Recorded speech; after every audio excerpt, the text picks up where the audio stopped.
Kryetari i Partisë Demokratike Sali Berisha foli në konferencë përshtyp për programin ekonomik të Partisë Demokratike. Ai tha se në rast se forca e tij politike vjen në pushtet do të ketë zero taksa për profesionet e lira dhe biznesin e vogël. Ai premtoi dhe uljen 15 në 2% të taksës së shitjes së pronës. Berisha shtoi se PD do të bëjë gjithçka për të ndezur fuqishëm motorët e sipërmarrjes së prodhimit në Shqipëri.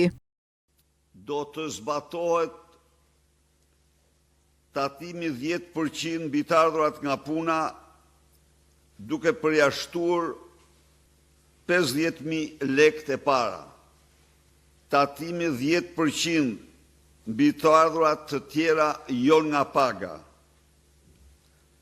Zero taksim mbi profesionet e lira dhe biznesin e vogël.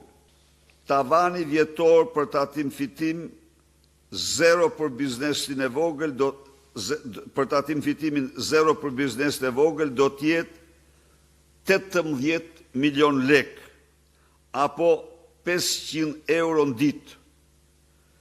Dhe kufiri përjashtimit nga TVSH-ja do t'jetë po ashtu në masën 18 milion lekë xhiro vjetore, apo 500 euro në ditë. Ulje nga 15 në 2% të taksës së shitjes së pronës. Dhe për këtë qëllim, krijimi i kadastrës fiskale për përcaktimin e çmimeve të referencës. Bie taksa rama e karburantit dhe karburantet nuk do të shiten në Shqipëri me një çmim që ndryshon plus minus 10% nga ai i Kosovës dhe Maqedonisë. Ndër të tjera i tha se thelbi kryesor do të jetë ekonomia në dobi të qytetarëve ku çdo gjë do të jetë made in Albania. Veç programit të Partisë Demokratike Berisha nuk kurseu as ironit ndaj Ramës.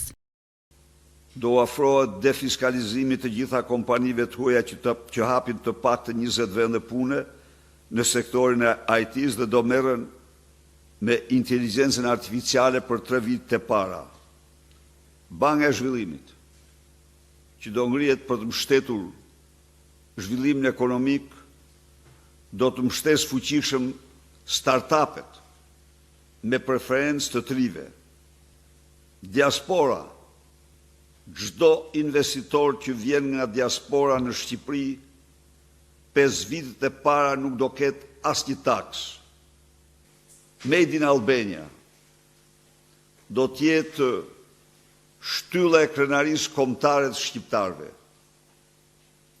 Ndaj dhe ne e quajmë themelore realizimin e kësaj reforme në ekonomi.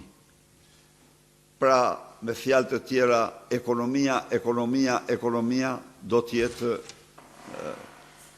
themeli i programit tonë.